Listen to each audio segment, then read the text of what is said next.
Welcome to the Data Future Lab channel. This is Shekhar and I am a data scientist. So in this particular tutorial, we are going to develop a machine learning model which can predict the weather. So it's kind of weather forecasting.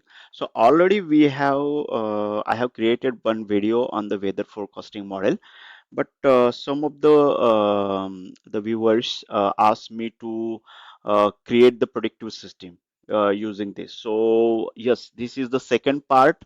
I'll say so. If you have not watched the first part, then you go and watch that video on my channel, right? So let's get started. So first we have to import all the required libraries: pandas, numpy, matplotlib, and seaborn. Here I am importing the warnings to suppress the warnings which are there, right? So the second thing is we need to just load the data. We can read the data from the CSV file, that is pd.read_csv. So you can easily see here. So the daytime temperature, then relative humidity, dew point temperature, wind speed, visibility, and the pressure.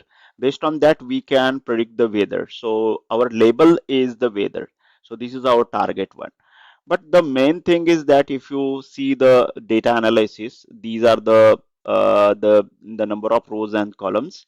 These are the list of columns, and you can see what is the data type of these columns and the information of this one. Okay, so from this dot shape, dot column, d types, and info. Already we know that these are used to uh, check the different basic analysis. Okay. So we are doing the value count, and you can see there are n number of n number of weathers. Okay, how many number of weathers? You can check by weather, and in the weather column, you can see the 50 different types of the weathers. But it is impossible to predict this because it's a kind of multi-class problem. Okay, so what we'll do? So we will convert all these categories into three to four major categories. Here is the major categories are: one, it's clear, cloudy, snow, and rain. So these four categories we are going to build, and for that I have to write and convert these into four standard categories. Okay, so for that, these are the unique numbers, that are the 50 weathers. Okay, so what I am doing, suppose I am having this particular the weather. So this is the X. So I will create a list of this. So I'm converting into a list, and then I'm flatten this list. So your weather will be like this.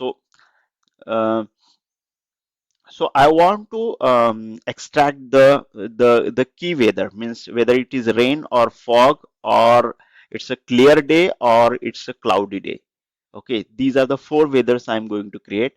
So what I'll do, I will implement this logic of converting into a list, and then I'll convert it into list.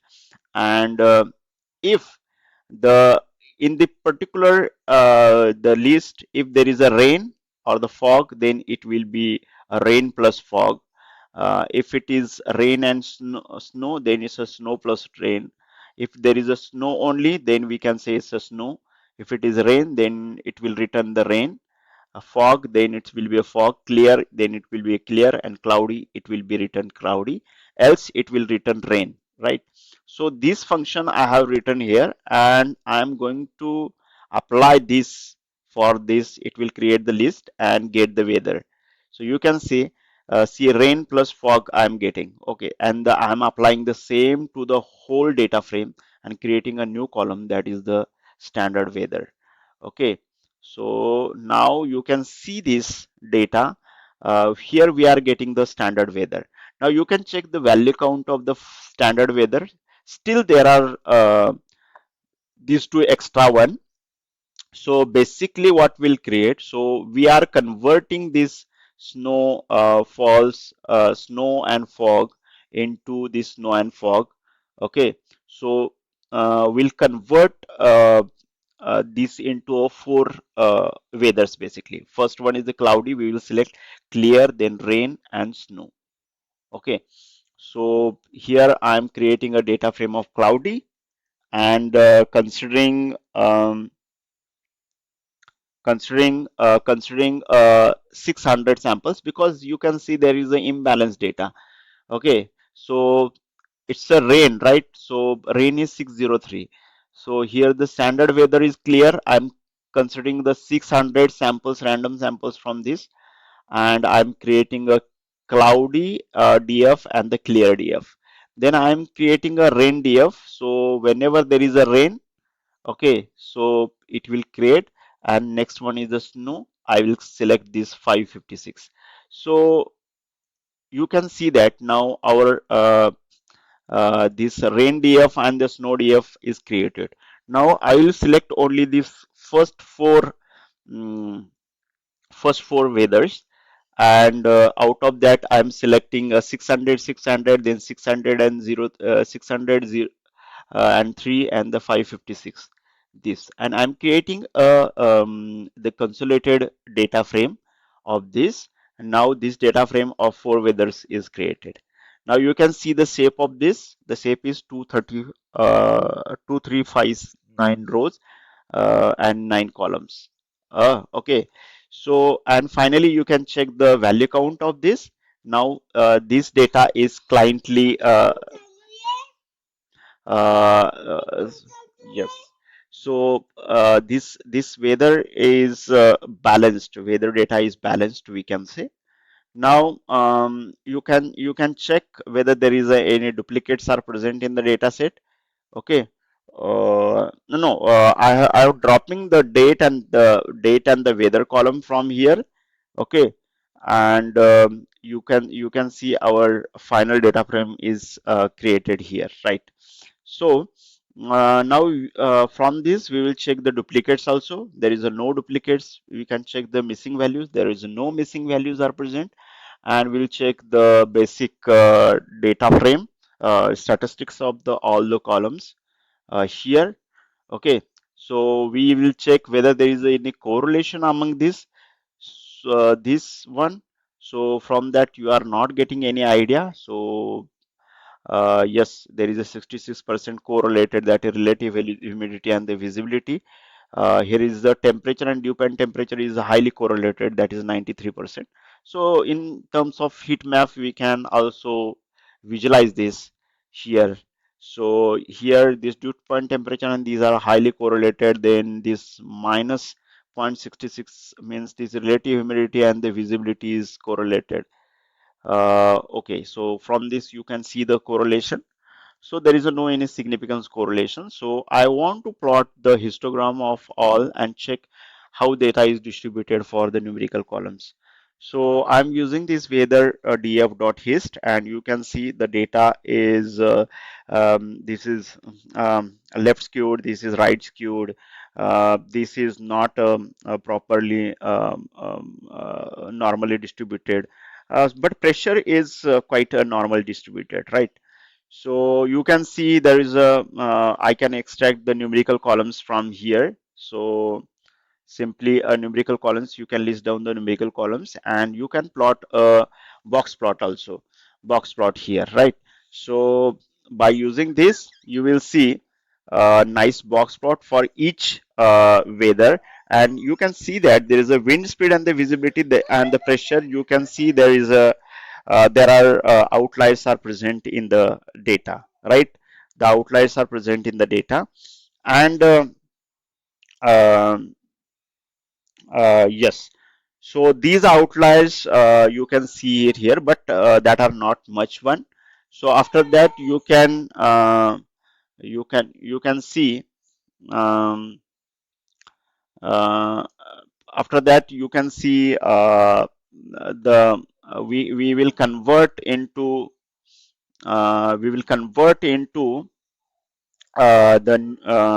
the target variable into numbers, here.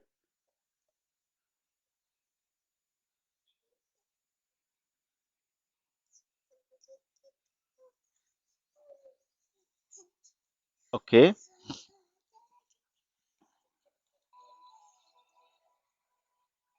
yes, into a numbers, and so that we can just encode these target variables. So for that I'm considering the label encoder here, or you can create the function and you can apply that. So whenever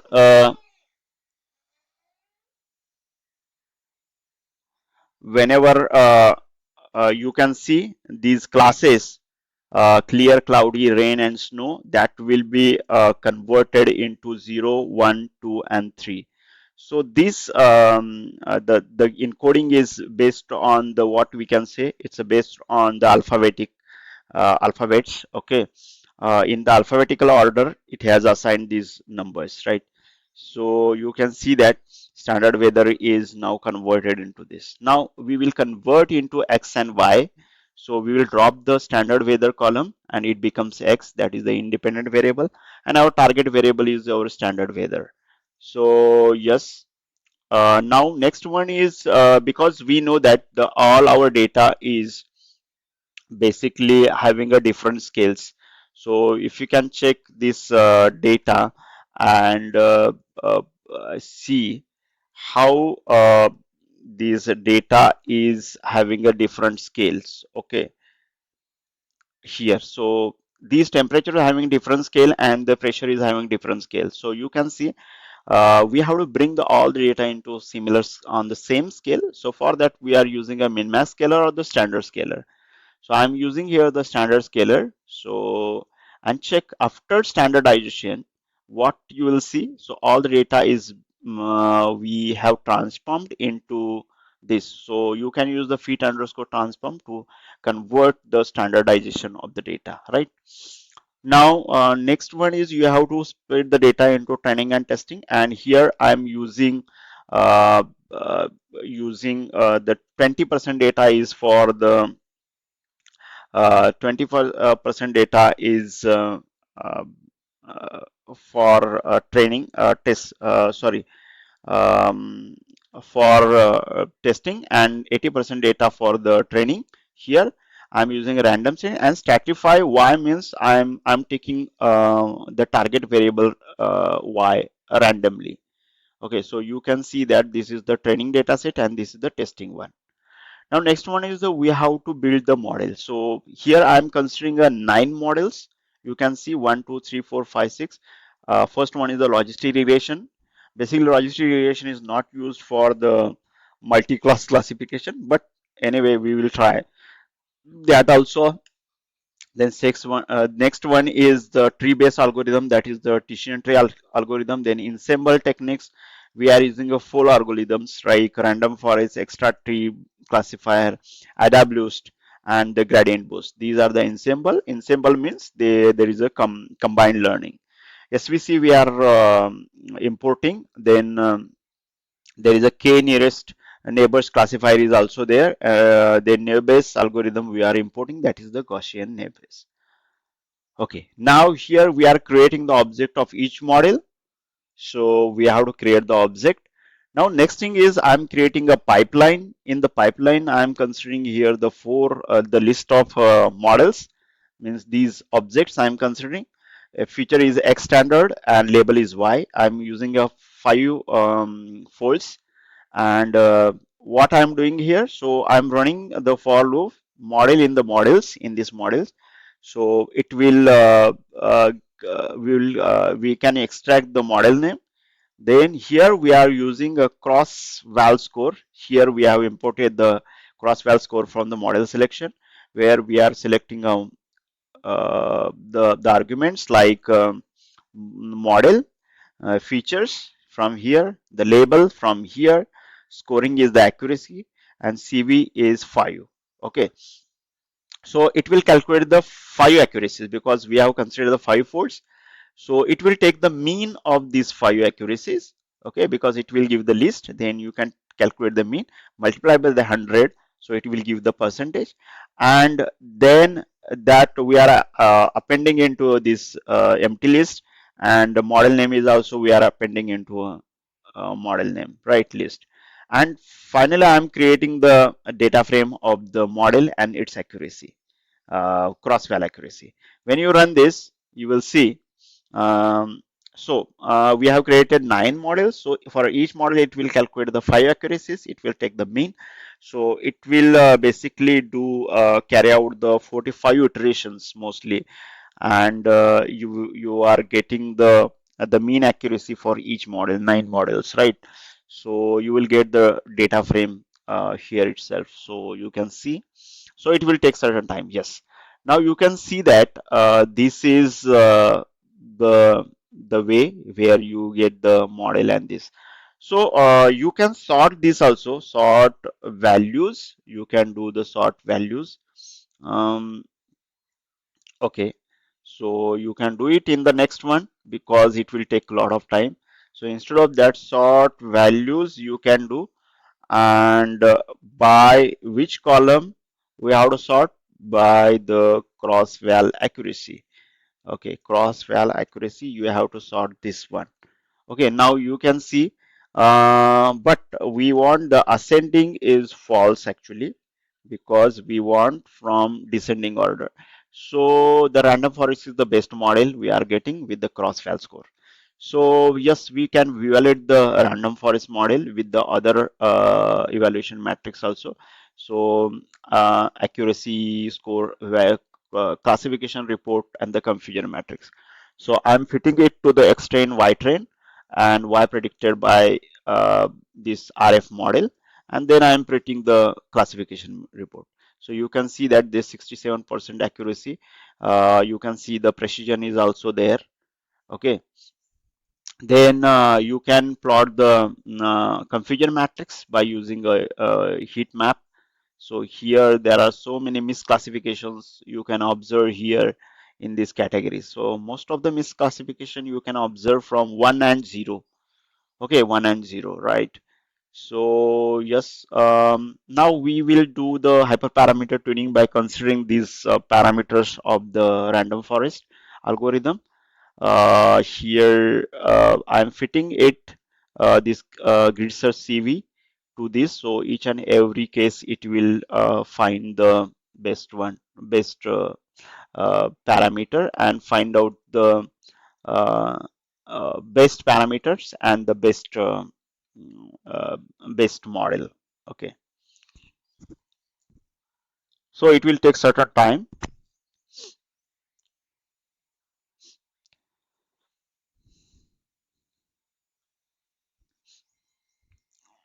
because grid search CV will take each and every data points and try to find out the best accuracy. So it will find the each criteria. So you can see that now we'll see the best one is you can see the Gini index. The maximum feature is square root, and n estimated is 100. So here we will change and create a new model, and SQRT. We'll select this one. Okay, and Gini index. So new model I am creating. Yes, and then I'm fitting and checking the accuracy. Yes, accuracy is 65%. Okay, this is all about the model. Now you have to build the predictive system.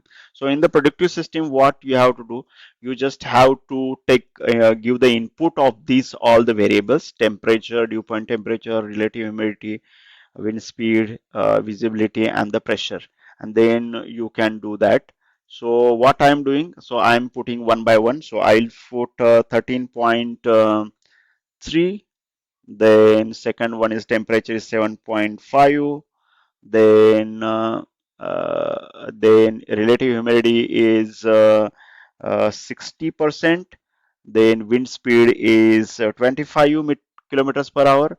Then visibility is almost 24 kilometers, and the pressure is 100 and point 1.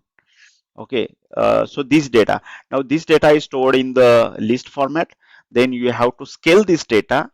Okay, and after scaling this data, we are using a random forest model for the prediction. Now you can see that it has predicted 1. So what is the meaning of 1? So you can see that if the 0, then it's a clear. 1, it's a cloudy. 2, it's a rainy. and otherwise 3 means it's a snowy weather. You can see um, uh, uh, the weather is cloudy actually. Okay, so predictive system, I'm putting into a one cell and I'm checking how it looks like. Okay, weather predictive system we have created. So first I am putting the temperature. Which temperature we have to consider is, suppose I'm considering it's a 12, then the dew point temperature I'm considering here minus minus 10.2. Okay, minus 10.2. Okay, the relative humidity I will consider is 64%. Then wind speed I will consider is 20 kilometer per hour. Visibility I'm considering it's 19, and pressure I'll consider zero point 0.2. Okay, so when you do that, the model will predict it's a cloudy weather. So it's a cloudy weather. So based on that, you can try your own way. You can increase the accuracy by just doing some feature scaling and all these things. You can add more data and train your model, and based on that, you can predict your the weather. Okay, so this is all about, because last time we have not created this the weather forecasting system here. So currently we are doing the weather forecasting predictive system by using this. Okay, so this is all from my side. If you have any questions, you can go and watch this video. Thank you.